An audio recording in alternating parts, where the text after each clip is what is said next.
We're talking today with the first commander of the International Space Station, Expedition 1 Commander Bill Shepard. Shep, it hardly seems that 10 years have passed since you launched on the Soyuz TM-31 spacecraft from the Baikonur Cosmodrome in Kazakhstan to begin that first expeditionary mission to the International Space Station. October 31st, 2000, think back for a second, very cold day, very foggy. What were your thoughts as you and your crewmates were about to embark on what amounted to a new era in human spaceflight? The day went by really fast. We get up early in the morning, kind of the same process that we use to do a shuttle flight. It was foggy, kind of dew on all the windows. I waved goodbye to my wife, got on the bus, went down to the launch assembly area, got our spacesuits on. Then out of nowhere, my wife came up when we were suited up and gave me a big hug, which was something that you just don't do that in our program. I went out to the launch pad. We had probably 400 people. I think you were in the crowd at the base of the vehicle. This is a couple million pounds of rocket, all ready to go fly in space, all sitting there steaming and smoking, and you got 400 people right there. It was very, very exciting. Got in the vehicle, and after that, everything was on automatic. I mean, we stayed really busy. It was probably a day that a U.S. vehicle wouldn't have flown in just because of the weather, but the launch countdown was flawless, and the ascent was good. So.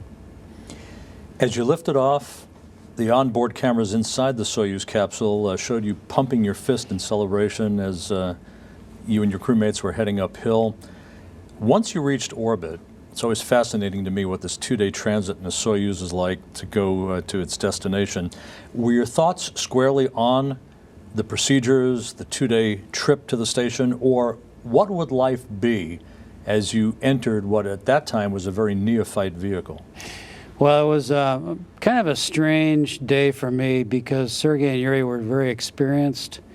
I was pumping my fist mostly because as a crew we had waited a long time to get to that point in life where this was actually happening, and I was very keen to emphasize, let's go get this done. When we were up on orbit, we were pretty relieved to have all the risk of launch behind us.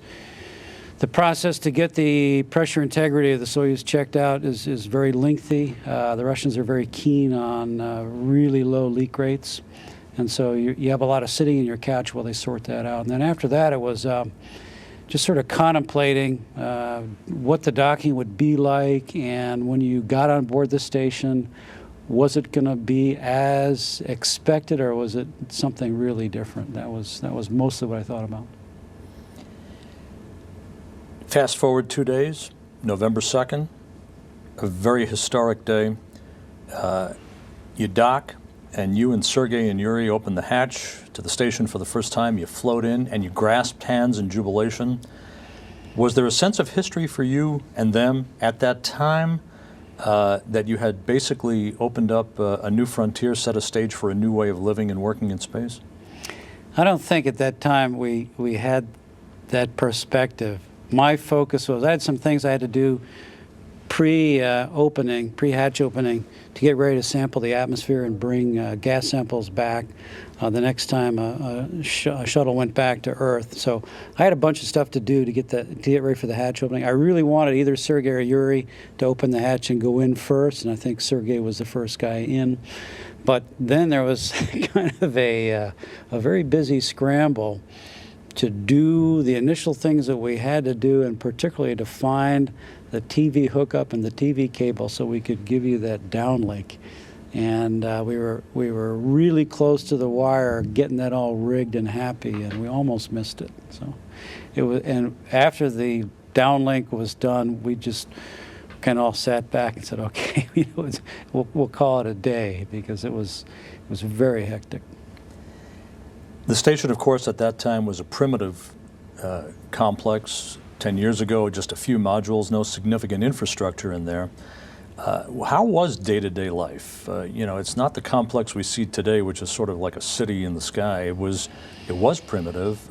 How did you go about your business day-to-day? Well, it was kind of like camping out.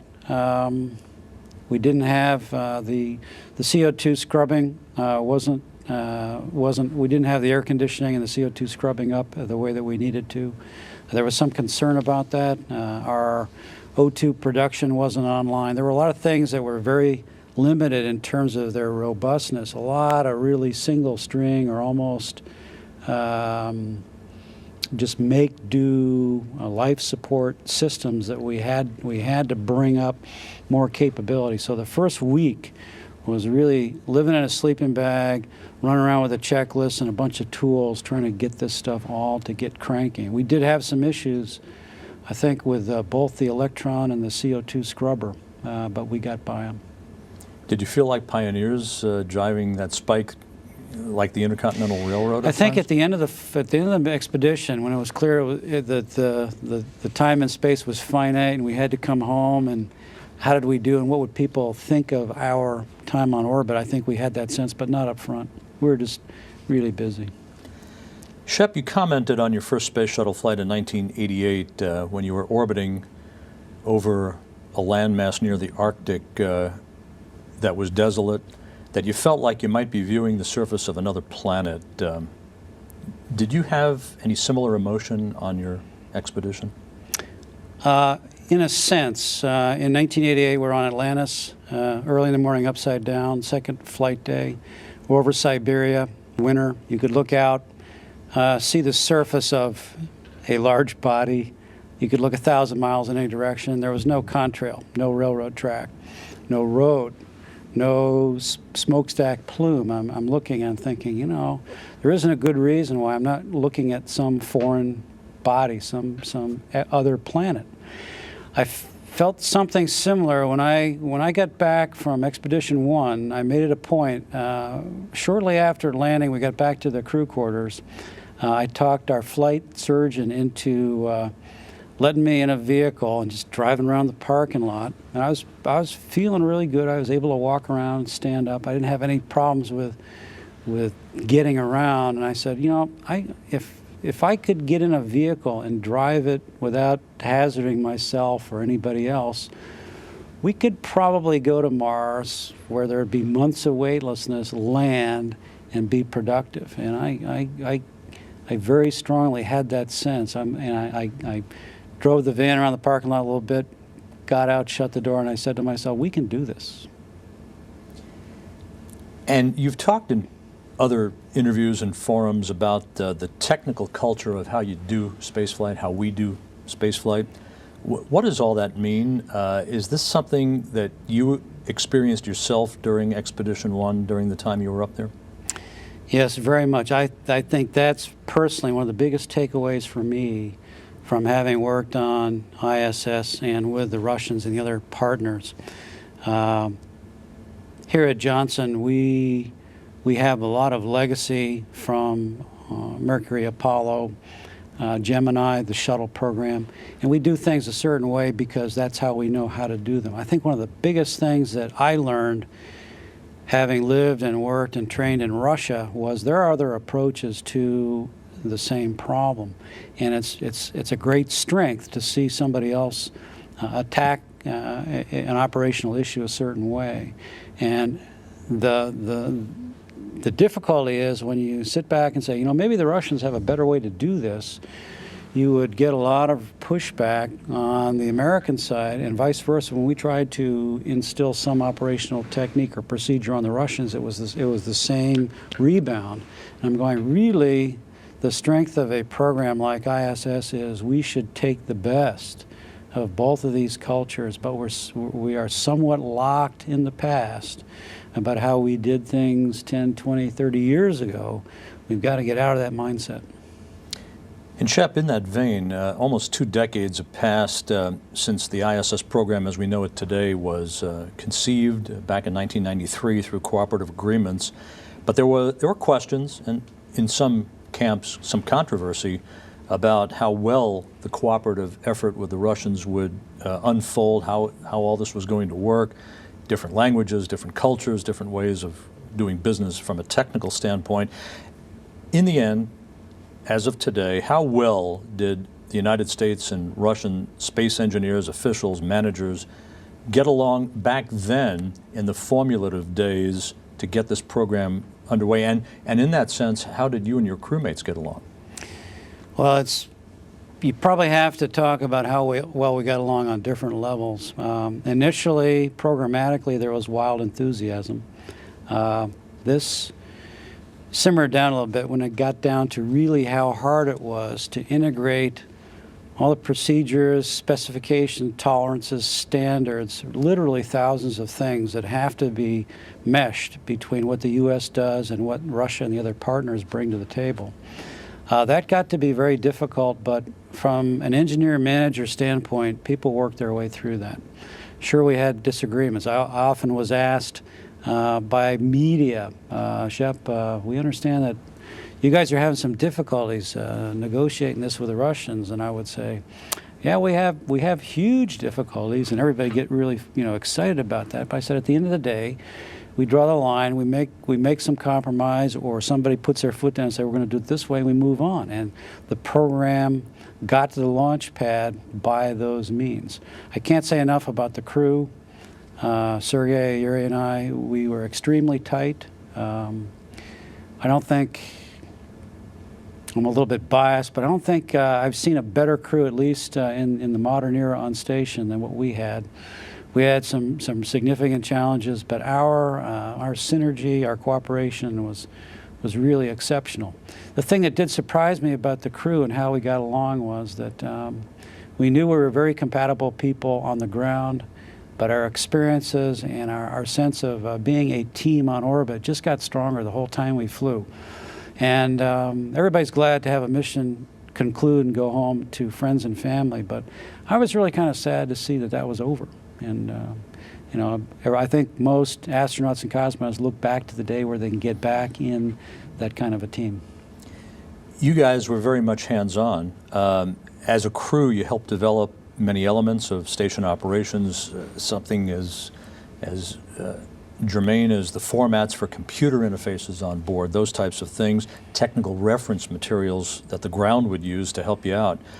Talk a little bit about the impact of what that meant to have a sort of technical hands-on capability to develop this new child called the ISS.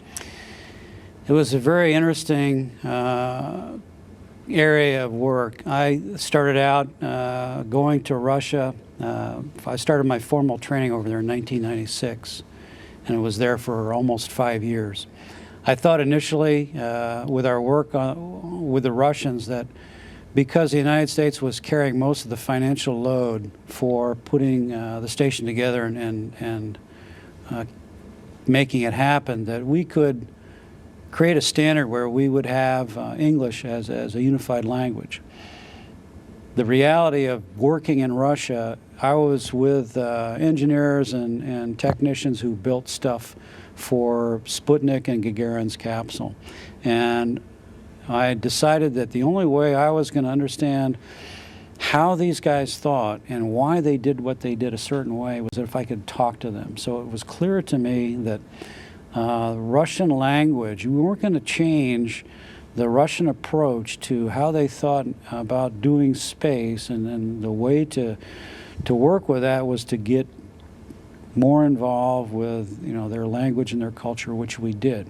But it made me appreciate how difficult it was to deal with space and space operations as a second language. And we said right there, we've got to have a highly graphical world that we operate. We understand the space station we operate it with, so that people from all the different partner countries who come to station not having English as a primary language or a first language can deal with the operational environment. So you'll find on ISS today a lot of this graphical basis, and that's why it got put in there. And in that vein, where we are today with a multinational capability and responsibility, many centers around the world, a global village, if you will, it really was your expedition, was it not, that helped set an international cooperative tone for ISS operations, in the sense that you sort of defined the command role for ISS and how that would work between those on orbit and those supporting you on the ground. We tried to make a couple big steps in that direction. Again, it goes back to the technical culture and the legacy that we have in both programs. Flight control and space flight, we're very dependent on the ground to assist us and tell us what we need to do, particularly in emergencies. But the station in its early life had long periods of time where we did not have any ground communications because we didn't have our satellite links up. So the question became, were the authorities of the commander and what the crew was responsible for, was that the same as the way that we would operate the space shuttle? And our sense of it was no. The commander and the crew had to have the authority on board to make the calls in real time when they thought it was necessary. And that's still a little bit of the thinking today. We had several instances in our expedition where Houston, we'd fly over Houston first thing in the morning, and Houston would say, okay, you guys, the flight plan for the day, we have a quick change, 1400, we want to do something else. And then 25 minutes later, we'd be over Europe, and we'd be talking to Moscow, and Moscow would undo that and insert something else in that block of time. And this happened a few instances, and I got on the horn one day and I said, look, we are the International Space Station. You two guys got to get together on the ground, get your act together, then call us, because we're gonna execute one plan, not one for Moscow and one for Houston. And that's another aspect of this that we helped to push. The most important point is if we look at what we've got to do in expeditions, voyages a long way from planet Earth, certainly to the moon, but beyond that as well, we're going to have calm outages that'll be substantial. So our relationship of what the crews are doing on board and what the people are trying to make happen on the ground, this is all part of the command structure that's got to be worked out, and that's why station's so important. And to its credit, the station as it is today in its matured, expansive state, ISS crews have commented that living on the station, astronauts and cosmonauts feel as if they're in a place that's well away from the Earth, even though they're fairly close to the Earth mileage-wise. Did your crew have this sense, especially in such a rudimentary vehicle as it was at that time? We did, particularly when Destiny, the U.S. lab, came up and we started having big optical windows, and Sergei and Yuri and I would look at the window and watch the planet go by. It was really funny because Yuri would point to the places where he was a MiG-21 fighter pilot on strip alert, ready for the Cold War, and I would talk about places I had been in the Navy. And we realized in that moment that not only were we part of something way bigger than what's happening on the surface of the Earth, but the Earth was there and we were here. And when you're a couple hundred miles up in space, there are no convenient paths home. You are there with some pretty strong constraints about where you can go and what you can do. And you really have to act and live as though you're in a separate world. And this is a big step, I think, philosophically, in terms of how astronauts and cosmonauts see themselves in space. We haven't really had that before. Traditions, it wasn't all just work, but you as the pathfinding crew for this new vehicle, this new way of doing business in space, you set traditions for yourself. Tell us a little bit about the ceremony, the pomp and circumstance, the traditions. The Russian protocol, Russians have a lot of space tradition. It's mostly on the ground. Pre-launch, they are very adamant about many of the things they do as ceremony to get to the launch pad. On orbit, it's not the same, and I wanted to try and extract a couple pieces of tradition, mostly from ships, because I wanted to do two things. One is to give the crew a sense of that our expedition had a time to it, and when we were done, I wanted to make it clear to the crews on board and the control centers on the ground that Expedition 1 had finished our responsibilities and we were handing over to Yuri Usachev. So part of what we did was to institute a change of command, which they still do today. This is something the Russians really didn't understand this. but and it's certainly part of the Russian Navy, and this is something that's done in Russia, just not in the space program. But I believe today they really embrace this and they like it because it's a clear distinction of, okay, Expedition 1's time is done and now it's Expedition 2 on deck. And they understand that, and to give it a little bit of emphasis, on ships we have a little bell, and it's a ceremonial thing when crews come aboard or depart from another ship, and so we had a little bell up there, and the ISS still rings the bell. So I thought those were important markers for how ISS and the expeditions pace themselves. Shep, as you've watched this decade unfold and the assembly missions and some of this work that is considered by many to be some of the most complex stuff that's ever been done in human spaceflight history, including Apollo, have you been impressed at how well together the station has come together, has been formulated? When you look on a day-to-day basis, the amount of technical problems that have been incurred by this mammoth structure are pretty few and far between. I think by any parameter, and I can't take much credit for this, but by any parameter, the station's performance in terms of how it's flown and how it's been built have been exceptional. I think far better than the designers could have hoped for. I think it's a great sign for what our capabilities are for the future. I'm thinking about when we were first getting into what ISS was going to look like, how big it was going to be, how much work it was going to take to assemble it, I always had in the back of my mind that if we're going to do things that are really expansive in space, leaving the planet and going somewhere else in the solar system, the vehicles that we're going to build are going to have several characteristics. One is they're going to be very big. They're going to be too big to be launched on a single lift with even a large booster. They're going to have to be assembled in orbit. They're going to have to draw on the capacities of several different countries, and space station is all of that. And so I think today that those questions are behind us. I mean, this is all a blueprint for how we need to do things in the future. Last year, for the first time, hopefully not the last, all of the partner nations, agencies were represented on board at a single time. It really was a testament, I think, and it struck many people at that time to what this complex was designed to be in an international sense. Are you impressed by the manner at how the station has been able to operate through linguistic, and cultural, and technical differences just by nature of the way people around the globe operate? It's been exceptional in terms of the cooperation on the ground and how tight the crews are when they fly.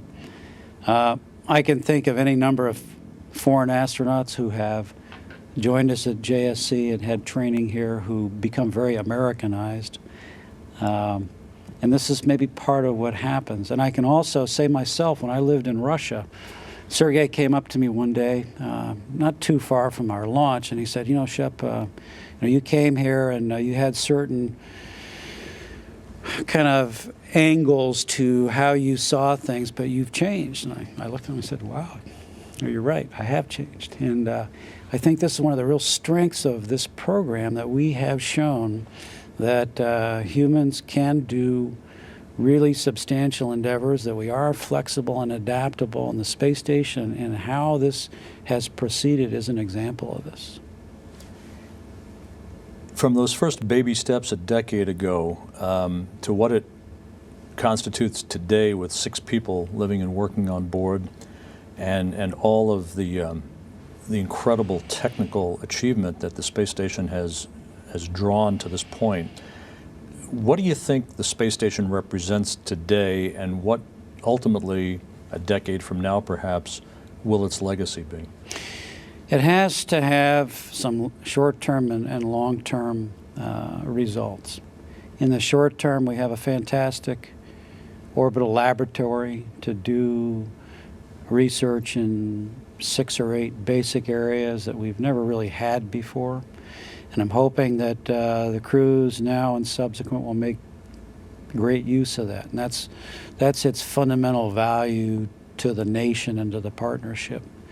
Beyond that, space station has really laid the foundation for how and where we might go further in space. And I think its legacy will be, this was an episode where we got our act together and figured out how to do this. You and Sergei and Yuri launched from the same launch pad that Yuri Gagarin launched from on April 12, 1961, that every Soyuz has launched from. Next April 12th, half a century, the 50th anniversary of Yuri Gagarin's launch. This is a pretty epic moment. It's also the 30th anniversary of the first space shuttle flight, and it came just weeks before the 50th anniversary of Alan Shepard launching as the first American in space. So this is a rich spring in terms of anniversaries coming up. But you stood on that launch pad. Yuri Gagarin left the planet from that launch pad as the first human in space. What did Gagarin achieve in a big picture sense when he took off in Vostok 1, and what did leaving the planet mean at that time and today for us as a species? Well, that's a big question. I think clearly Yuri had just tremendous courage to do that. Very few people have the ability or the willingness to take a risk like that and to have it be successful. And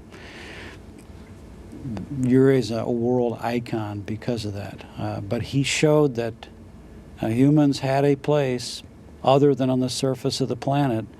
I think part of his legacy and what the space station is about, we have 6 people now in the crew who, as you said, see themselves living apart from Earth. Space station is really about having humans see themselves with a place in the solar system, not on the Earth. And the question is really, how far can that go? You know, where else can we live and work and be productive? And space station has asked that question. It's up to us to figure out in the future what's the answer. Bill Shepard, Expedition 1 Commander, 10 years later. Thanks very much. Appreciate it.